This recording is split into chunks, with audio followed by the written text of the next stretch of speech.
Good morning students. नमस्कार सभी को। ऑनलाइन क्लासेज में एक बार फिर से स्वागत है।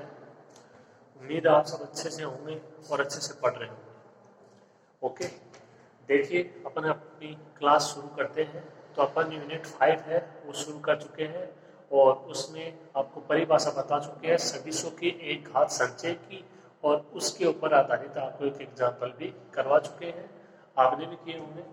तो आपको अच्छे से समझ में आ गया होगा कि सदिशों का एक घात संचय किसे कहते हैं। उसके बाद में आपको नोट लगवा के एक पॉइंट भी लिखवाया था कि यदि जो एफ के अवयव है, चाहे वो अल्फा बीटा गामा हो, चाहे वो अल्फा 1 अल्फा 2 अल्फा 3 हो, यदि उनके मान ज्ञात करना संभव नहीं है, जो आपको दिया गया समीकरण निकाय है या जो समीकरण आपके पास प्राप्त है उनसे, तो इसका मतलब ये है कि जो आपका सदिश है, जो दिया गया सदिश v है, उसको v1 v2 v3 के एक घात संचय में व्यक्त करना असंभव है, संभव नहीं।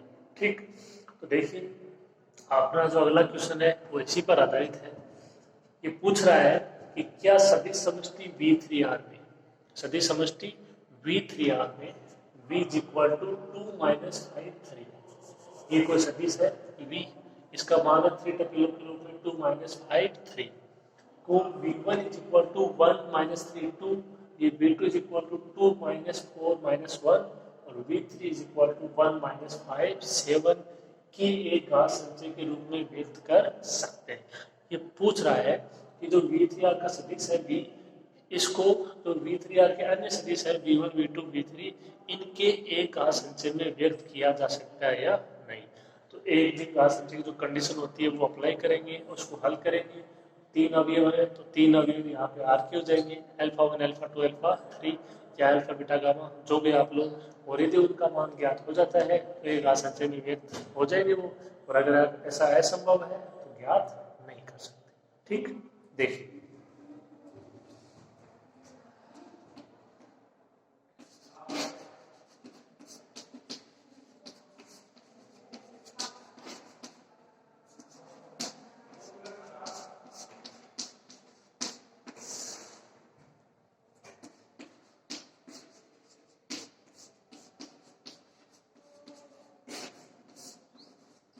दिया गया है कि V3R क्या है, एक सदिश समष्टि है।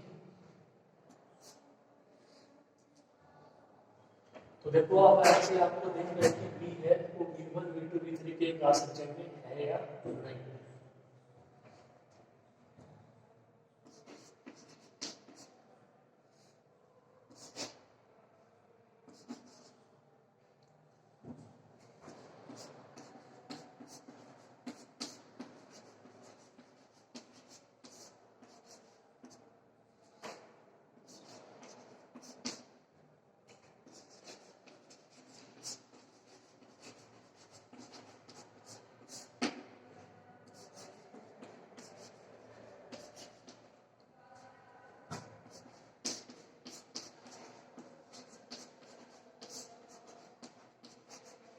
तब v का कोई अवयव स्मॉल v आपको जिसका मान दे रखा है, v के अन्य अवयवों v1 v2 v3 के एक घात संचय के रूप में होगा। ये कंडीशन क्या रहेगी,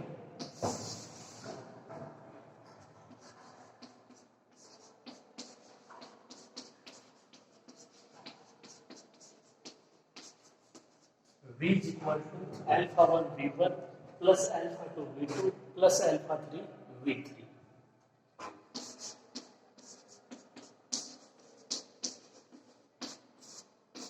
और alpha 1 alpha 2 alpha 3 belongs to R।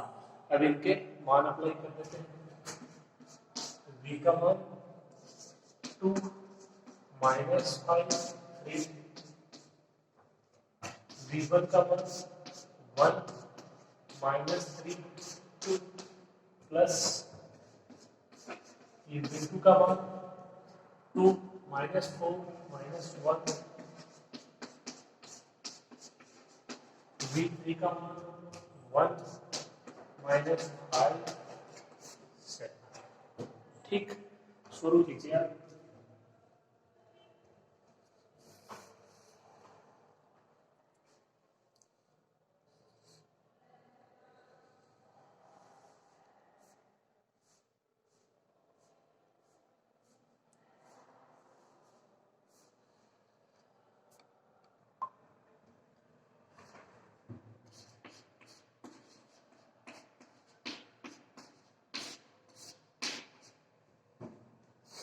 Alpha 1 alpha 2 alpha 3 को तुम मल्टीप्लाई करा दोगे, क्या बचेगा देखिए,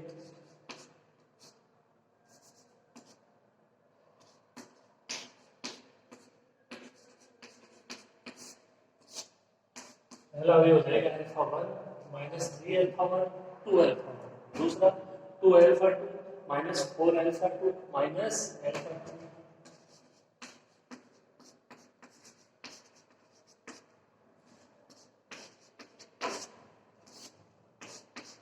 और तीसरा वे अल्फा 3 माइनस 5 अल्फा 3 7 अल्फा 3,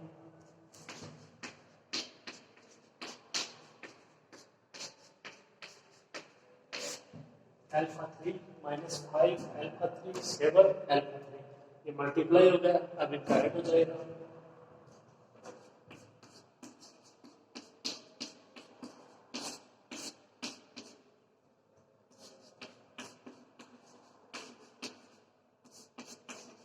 तो पहला वैल्यू क्या होगा alpha 1 plus 2 alpha 2 plus alpha 3, दूसरा value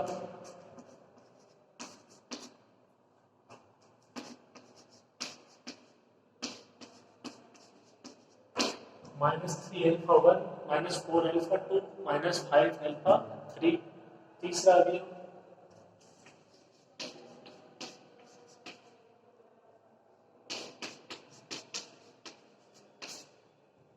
2 alpha 1 minus alpha 2 plus 7 alpha 3, तो कैलकुलेशन है ना, आप थोड़ा ठीक से करना है इसको,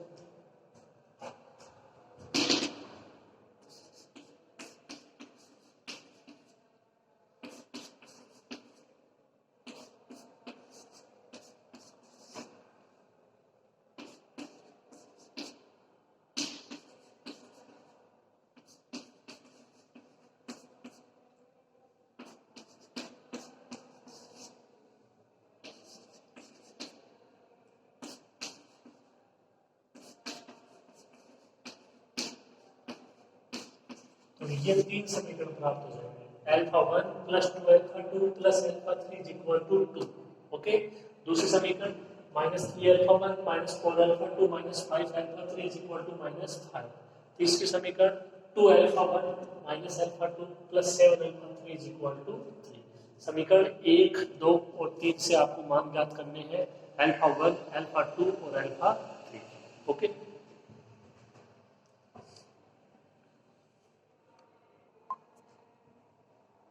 अब देखो ये अपने पास तीन समीकरण है और इनको अपन हल करते हैं, तो पहले तो ले लीजिए समीकरण 1 और 2, देखो समीकरण 2 है इसको आप ऐसे भी ले सकते हो, देखो सारी चीज माइनस के है तो आप इसको ऐसे भी ले सकते हो, वो नहीं किसी भी सारे पद किसके हो जाएंगे प्लस के हो जाएंगे, तो समीकरण 1 और 2 को ले लीजिए,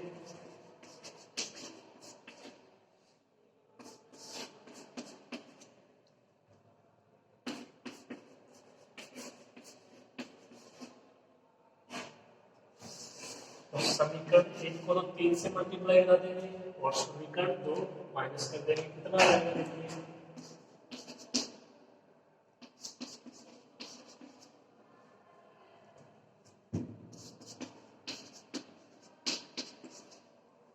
अल्फा 1 इसको 3 से मल्टीप्लाई करेंगे, ये 6 alpha 2 plus 3 alpha 2 is equal to 6, ये ऐसे कैसे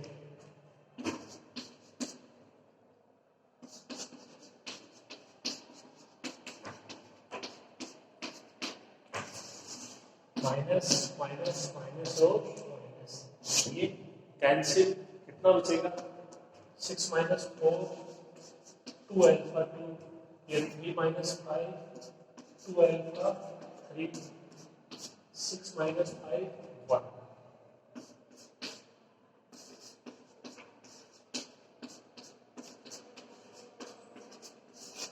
अल्फा 2 माइनस अल्फा 3 का मान 1/2, ठीक। इसी प्रकार समीकरण 1 और 3 को ले लीजिए, चाहे 2 और 3 को ले लीजिए, करो यहां तक,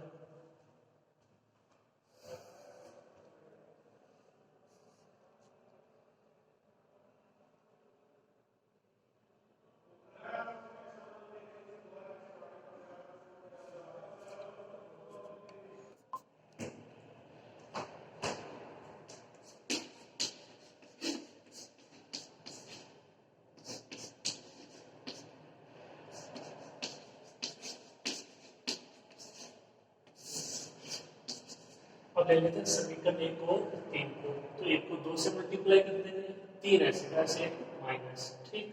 तो 1 को 2 से मल्टीप्लाई करोगे,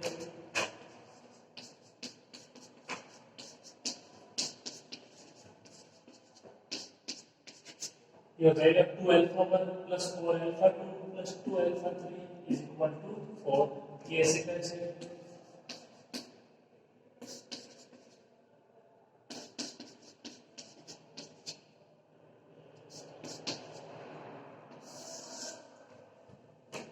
माइनस प्लस माइनस माइनस, ये cancel, 4 alpha 2 plus alpha 2 5 alpha 2, ये 2 माइनस 7 माइनस 5 अल्फा 3, 4 माइनस 3 1,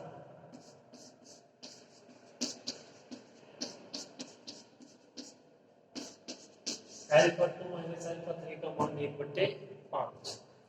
4 और 5 को आप हल करते हो तो इनको ऐड करते हो तो 2 अल्फा 2 माइनस 2 अल्फा 3, ठीक है। और यदि आप समीकरण 4 माइनस समीकरण 5 करते हो तो अल्फा 2 से अल्फा 2 कैंसिल, अल्फा 3 से अल्फा 3 कैंसिल।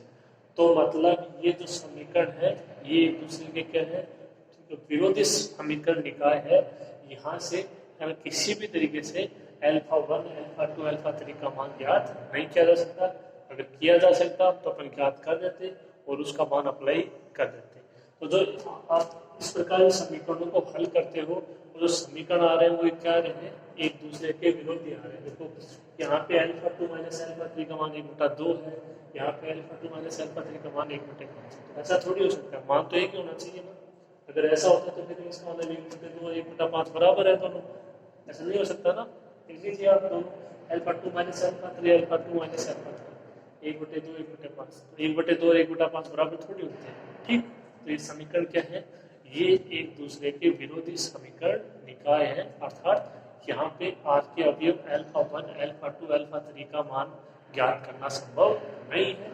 तो जो v का अवयव है स्मॉल v, उसको v1 v2 v3 के एक आसंजन में व्यक्त नहीं कर सकते। ओके, ये क्वेश्चन इसको लिख देते हैं।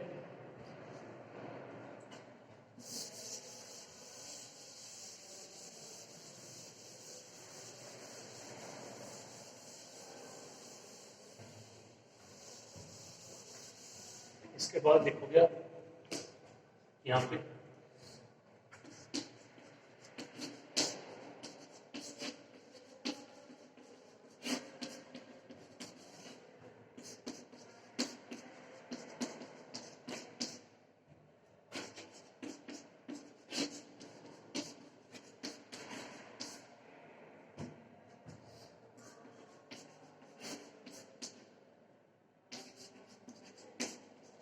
समीकरण 5 4 और 5 के हैं एक दूसरे के विरोधी समीकरण रूप में।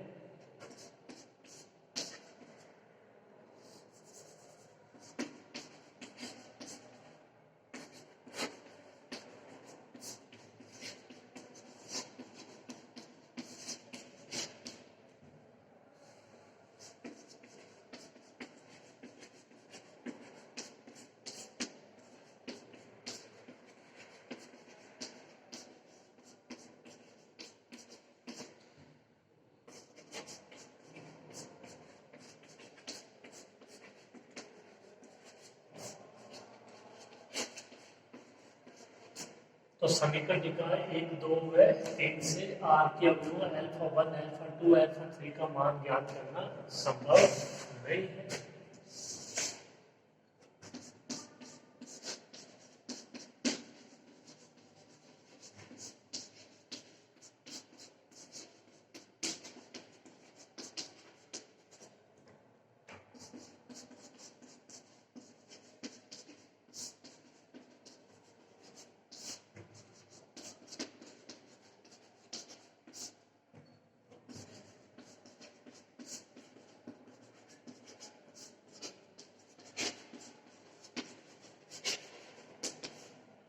तो v के अवयव स्मॉल v को v1 v2 v3 के एक आसंजन में व्यक्त करना भी संभव नहीं। ओके, तो ये इसका आंसर हो जाएगा, इसको एक घात संचय में व्यक्त नहीं कर सकते। ठीक, कंप्लीट कर लो आप इसको।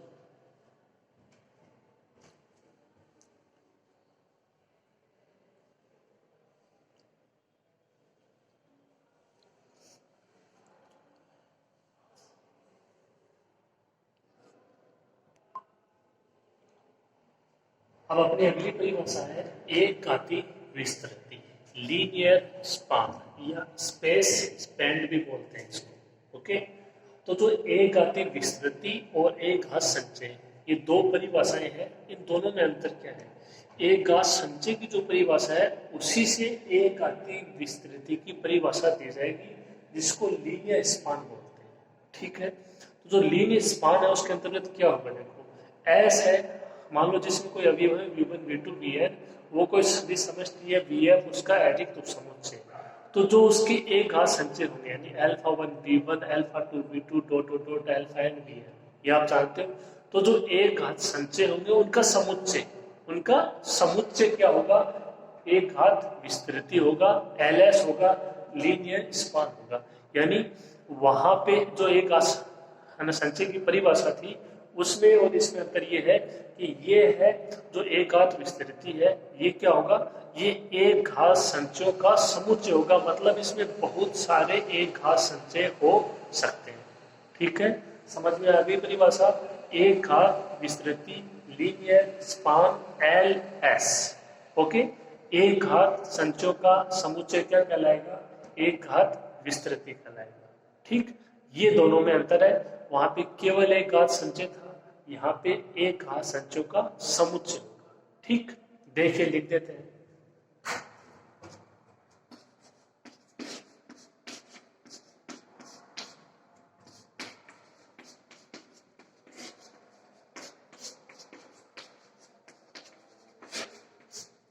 यदि VF क्या है? एक सदिश समष्टि है,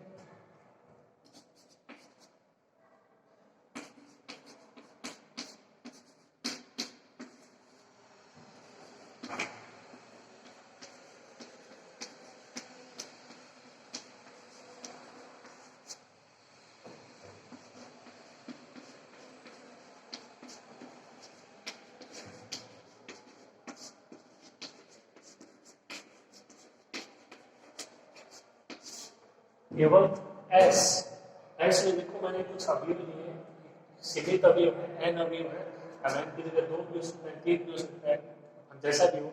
v1 v2 vn, vn का क्या है? एडिक उपसमुच्चय, इसका मतलब ये अवयव vf के अवयव है। ओके,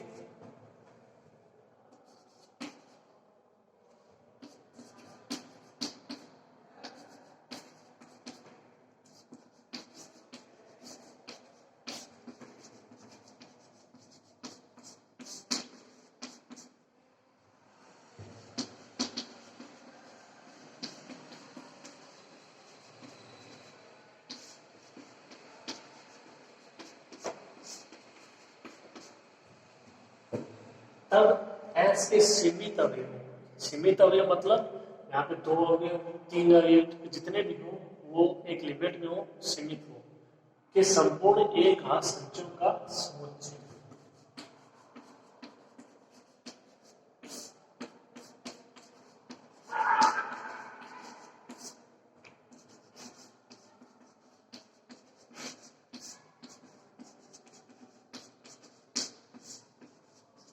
एक घाती विस्तृति कहलाता है। ठीक,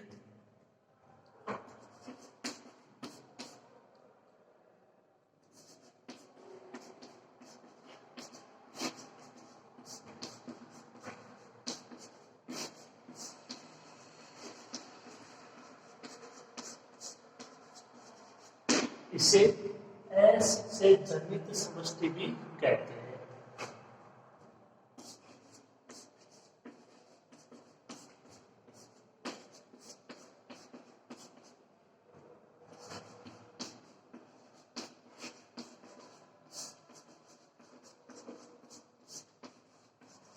इसे LS से प्रदर्शित करते हैं, व्यक्त करते हैं। यानी ये इसका प्रतिचिह्न होगा किसका? एक घात विस्तृति का, लीनियर स्पान LS। इसका दूसरा नाम एस से जनित समष्टि। अब मान लो यहाँ पे आपको मिल जाए एल डब्ल्यू, तो क्या बोलोगे, डब्ल्यू से जनित समष्टि। इस तरीके से जो आपका समुच्चय है उसी से, ठीक, एल एस से इसको प्रदर्शित करेंगे। तो ये इसकी परिभाषा, इसका जो कैलकुलेटिव रूप है, मैथमेटिकल रूप है, उसको और लिख देते हैं। आप इसकी परिभाषा को लिखिए अच्छे से।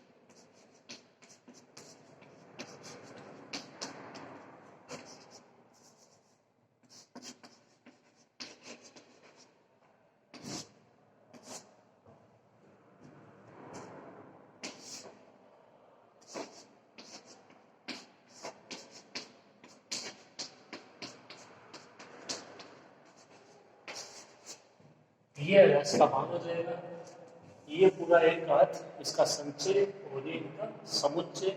Alpha belongs to F, I is equal to 1 to से N, alpha 1 v1, alpha 2 v2, alpha n vf। ये क्या हो जाएगा, एक घात संचय।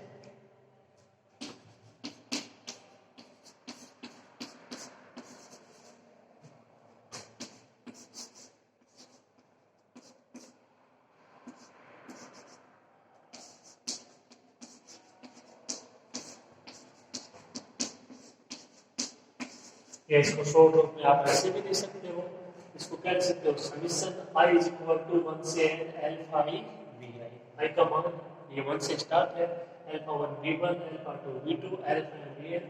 समीशन का मतलब इन सबका योग, alpha I belongs to F, I का मान 1 2 से लेकर n। ठीक है, तो ये आपको इम्पोर्टेंट है, ये आपको याद रखना है थ्योरम और एग्जाम्पल के लिए। ठीक,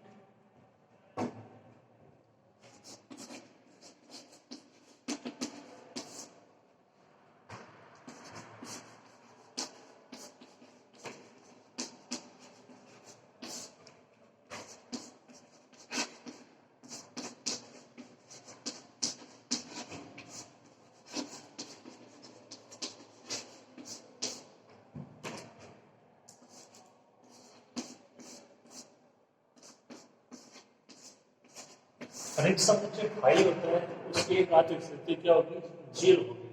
L phi is equal to set of G. ठीक, ये एक प्रतीक चिन्ह है, तो इसको भी आप साथ में लिख लीजिए। तो ये परिभाषा होती है एक आत्विक स्थिति।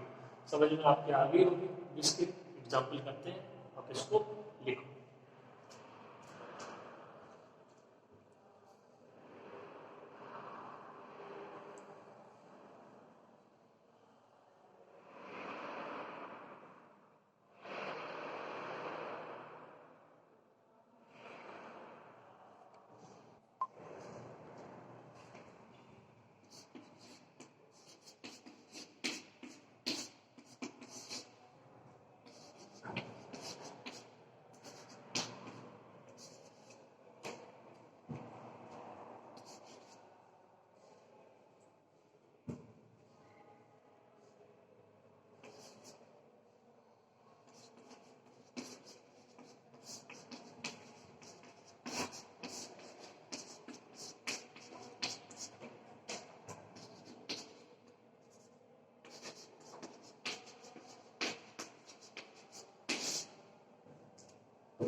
देखिए कोई समुच्चय दिया है, उसमें ए की का सदिश है बी है, तो सदिश समष्टि बी एफ का उपसमुच्चय है एस हो। तो देखो ए का अवयव है, तो ए के अवयव आपको लेना है एफ में से। तो एल एस का मान क्या होगा, एल एस क्या होता है, ए का संचय का समुच्चय। अब इसका ए का संचय क्या होगा, ए का अवयव है, ए का अवयव एफ का लेना है, एफ का इस तरीके से आप एक अवयव के लिए अप्लाई कर सकते हो। और देखिए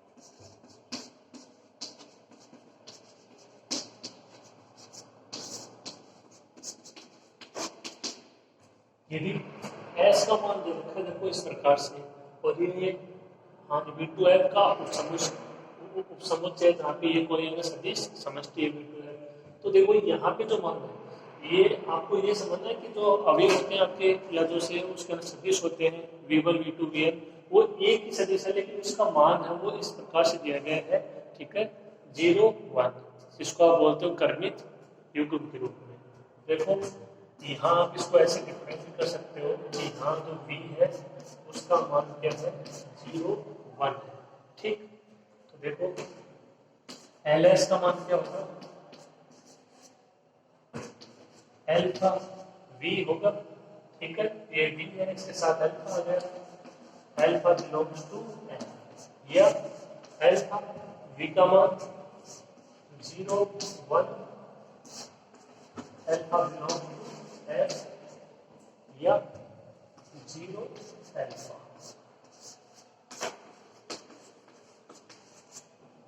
तो जो LS है उसमें अभी किस प्रकार के होंगे, 0 अल्फा रूप के कर्मित युग्म के रूप में अवयव आएंगे, इनका जो सेट होगा वो LS में होगा।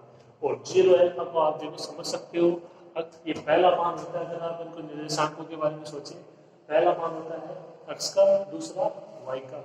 x का मान 0 मतलब y x पर है, और यदि यहाँ पे होता तो ये दूसरा मान 0 तो ये x पर, ठीक है। तो ये यहाँ पे जो आपका कर्मित है युग्म, ये किसको दर्शा रहा है, ये y x के संपूर्ण बिंदुओं के समुच्चय को दर्शा रहा है।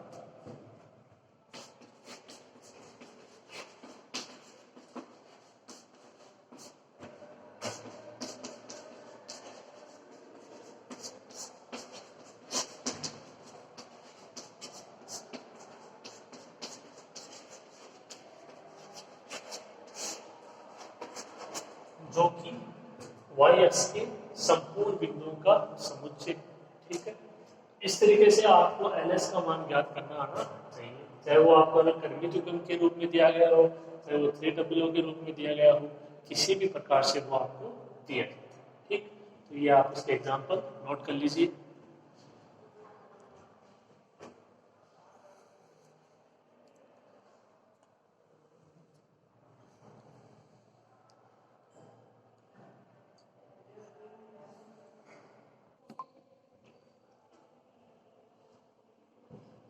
ये देखिए एक क्वेश्चन है, एक घात विस्तृत आधार, ठीक है, इसको करते हैं। तो एक घात विस्तृति है, वो एक घात संचय समझ सकते हो आप, दोनों सेम है, ये बस उनका समुच्चय है, बाकी चीज तो वही है, ओके। देखिए सिद्ध कीजिए कि सदिश, तीन सदिश दे रखे यहाँ पे U1 U2 U3। U1 का मान है 1 2 3, जो आपका U2 उसका मान है 0 1 2, जो U3 है उसका मान 0 0 1। ये सदिश समष्टि V3R को विस्तृति करते हैं। प्रूफ ये करवा रहा है कि ये तीनों सदिश जो सदिश समष्टि V3R है इसको विस्तृति करते हैं, यानी आपको समझना होगा कि इसका मतलब क्या है कि यहाँ पे इनका कोई सदिश, यानी जो आप लेते हो स्मॉल v, वो U1 U2 U3 का क्या है, एक घात संचय।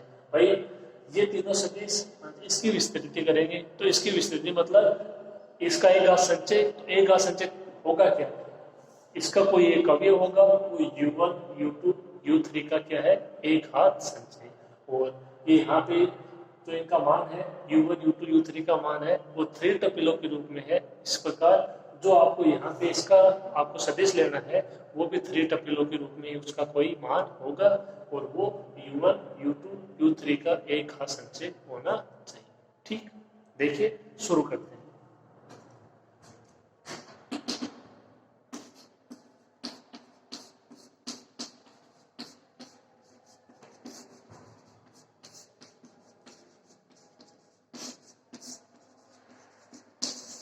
V3R है वो एक सदिश समष्टि है,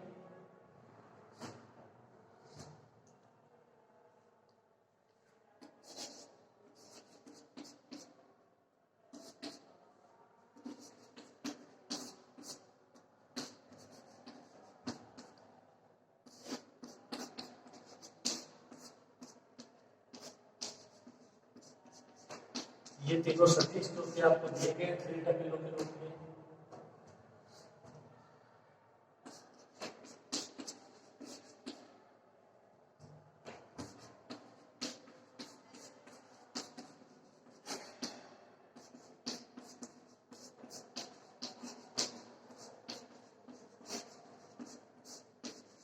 तो ये तीन सदिश है, कोई स्टे है भी की, ठीक।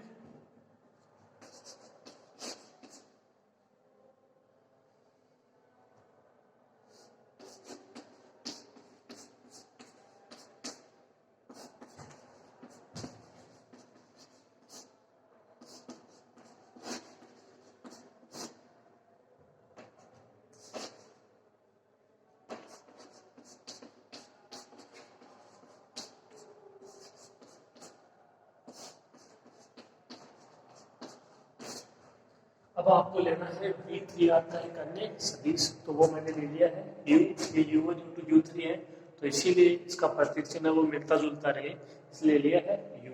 अब जो U है उसका मान भी 3 टोपिलो के रूप में होगा, तो ये आपको जैसे ठीक लगे आप उसी अनुसार ले सकते हो, ABC भी ले सकते हो, उससे कोई फर्क नहीं पड़ता है। जो अपनी कंडीशन है वो आपकी समझ में आनी चाहिए। तो जहाँ जो U है उसका मान मैंने ले लिया 3 टोपिलो के रूप में, क्योंकि यहाँ पे भी उसी प्रकार मान दिया गया है x y z। तो यदि V3R का एक अन्य सदिश U है जहाँ U इज इक्वल टू क्या है x y z, तो प्रूफ क्या करना है कि जो U है वो U1 U2 U3 का क्या है एक घात संचय, यानी x y z है वो इन तीनों अवयवों का क्या है एक घात संचय।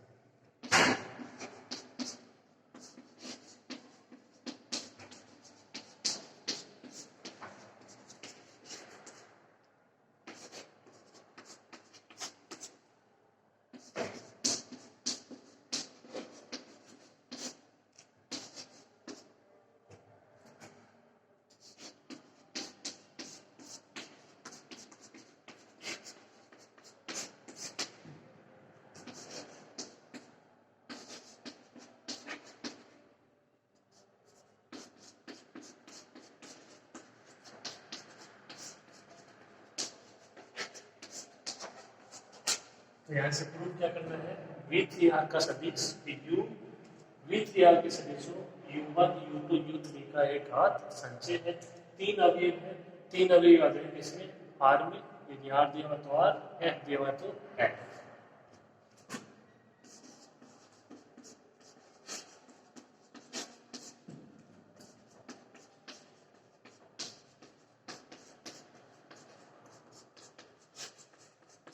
अब यदि alpha 1 alpha 2 alpha 3 belongs to R के लिए क्या हो जाएगा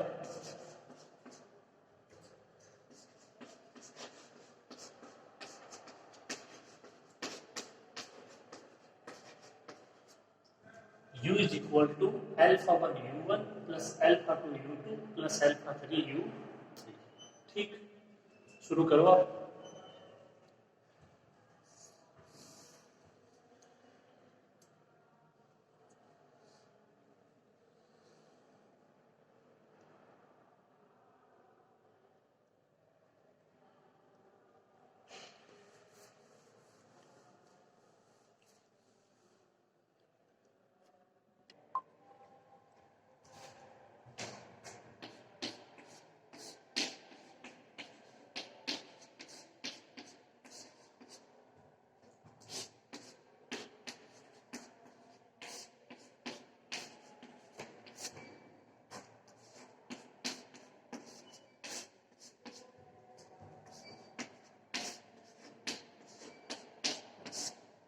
तो ये मान अप्लाई कर देंगे, ये U का मान जो आपने लिया है X Y Z alpha 1 U1 alpha 2 U2 alpha 3 U3, U1 U2 U3 के मान वही है जो दिए गए हैं, आप चेक कर सकते हो 1 2 3 ये 0 1 2 0 0 1, तो इसको आप आसानी से हल कर लोगे।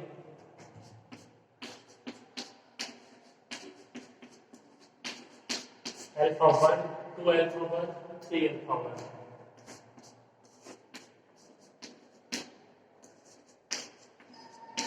0 अल्फा 2 2 अल्फा 2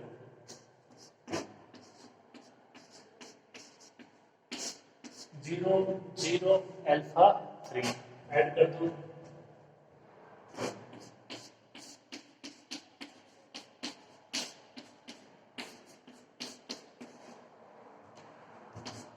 पहला हो गया अल्फा 1 प्लस 0 प्लस 0, दूसरा हो गया 2 alpha 1 plus alpha 2 plus 0।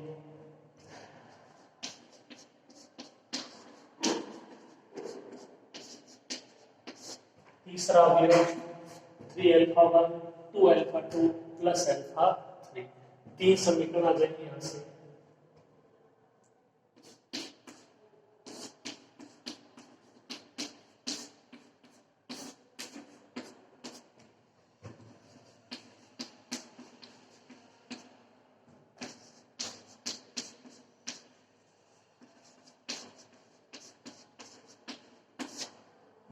α1 into α1 plus α2, ये ऐसे का ऐसे।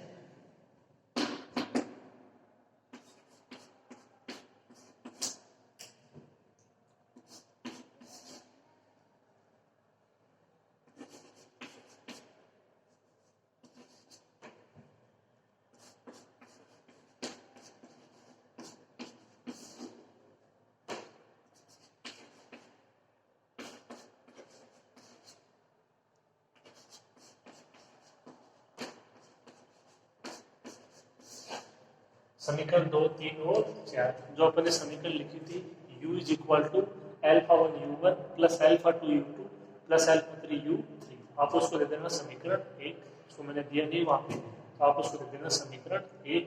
उसके बाद में ये 3 समीकरण हमने पास आ गए। ठीक, आप यहाँ तक लिखो इसको एक बार।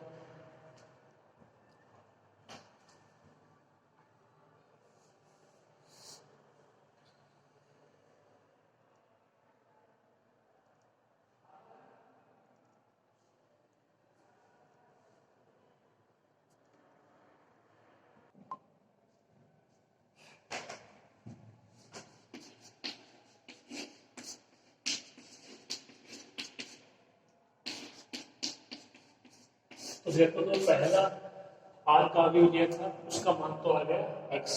ठीक, अब देखो दूसरा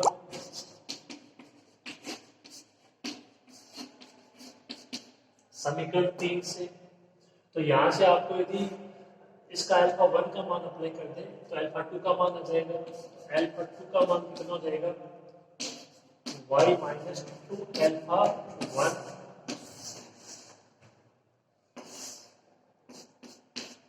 तो यहां से α2 का मान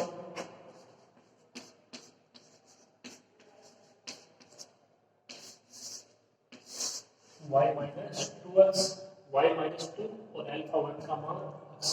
तो α1 α2 दोनों का मान ज्ञात हो जाएगा x और y के पदों में। इसी प्रकार मान ज्ञात हो जाएगा किसका, α3। ठीक,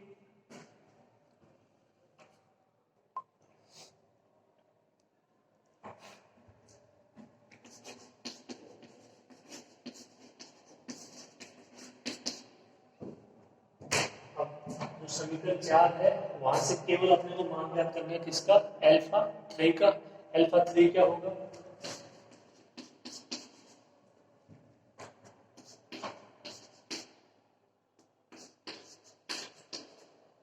कि α3 का मान हो जाएगा z माइनस 3α1 माइनस 2α2। α1 का मान x, α2 का मान y माइनस 2x। इसको हल कर लीजिए थोड़ा सा।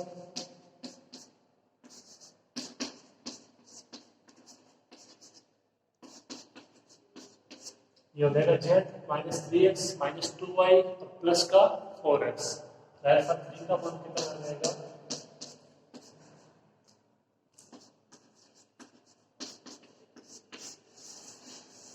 z minus 2y plus x।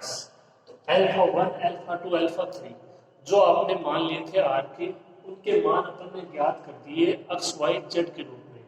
α1 का मान x, α2 का मान y माइनस 2x और α3 का मान z minus 2y plus x। और x y z क्या है, x y z है जो आपने v3r का सदिश लिया था u, उसमें 3 टपलों के रूप में मान थे x y z। मतलब इनका मान आ गया जो v3r का सदिश है u, उसके रूप में। अब ये α1 α2 α3 के मान कहाँ रख देंगे अपन, समीकरण 1 में रख देंगे। तो वहां से ये मान हो जाएंगे x y z में और साथ में u1 u2 u3। ठीक, तो ये आप मान लिख लीजिए इनके α1 α2 α3 के।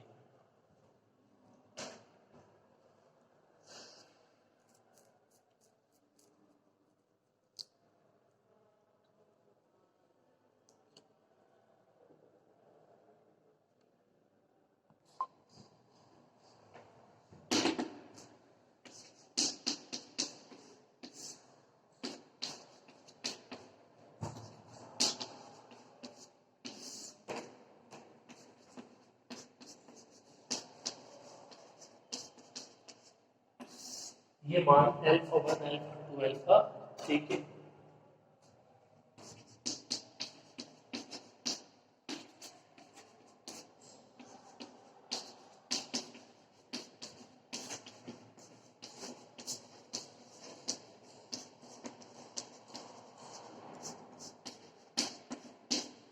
अल्फा 1 अल्फा 2 अल्फा 3 के मान समीकरण 1 में रखने पर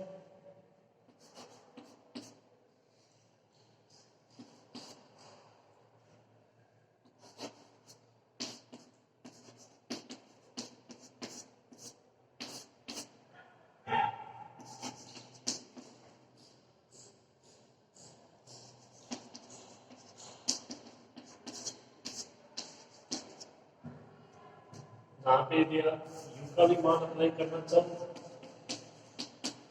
एक्स वाई तो ये कंडीशन आएगी।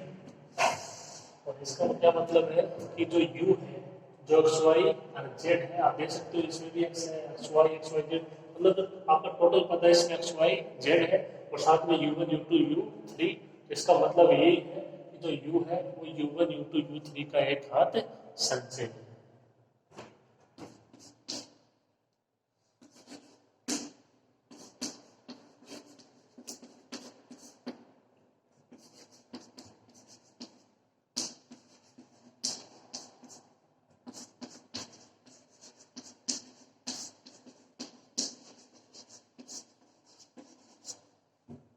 u है वो सदिश u1 u2 u3 का एक घात संचय है। तो आपको इसमें देखो ज्यादा सोचने की जरूरत नहीं है। जो आपने r में या f में अभी दिए हैं u1 u2 u3 sorry alpha 1 alpha 2 alpha 3, उनके आपको मान ज्ञात करने हैं। आप जिस सदिश को जो आप कहेंगे सदिश है उनका एक घात संचय आपको दिखाना है बस। जो आप मान ले रहे हो चाहे वो अल्फा 1 अल्फा 2 अल्फा 3 हो, चाहे वो अल्फा बीटा गामा हो, उनका मान ज्ञात करना है जो आपने यहाँ पे सदिश लिया है इनके पदों में एक्स वाई जेड। ठीक,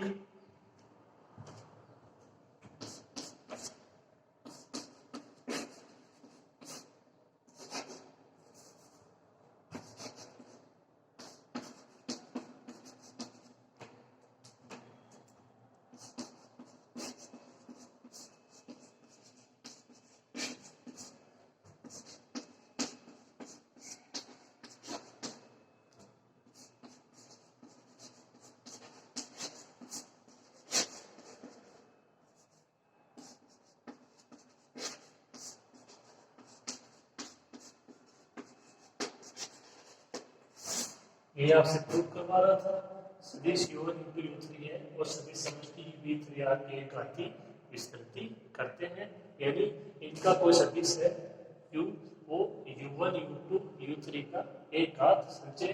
केवल इतना करना है, r या f के अवयव है उनका मान ज्ञात कर देना है जो आप यहाँ पे इसका अवयव ले रहे हो इनके पदों में। ठीक, तो ये क्वेश्चन था लीनियर स्पान पर आधारित एक घात विस्तृति पर आधारित। ठीक है, उम्मीद है ये जो नया टॉपिक है एक घात जो संचय से रिलेटेड है ये आपको समझ में आ गया होगा। एक घात विस्तृति लीनियर स्पान। ठीक, इसको आप पढ़ना आज क्लास में। अब इतना ही, इसके आगे जो भी हो नेक्स्ट क्लास में। ठीक।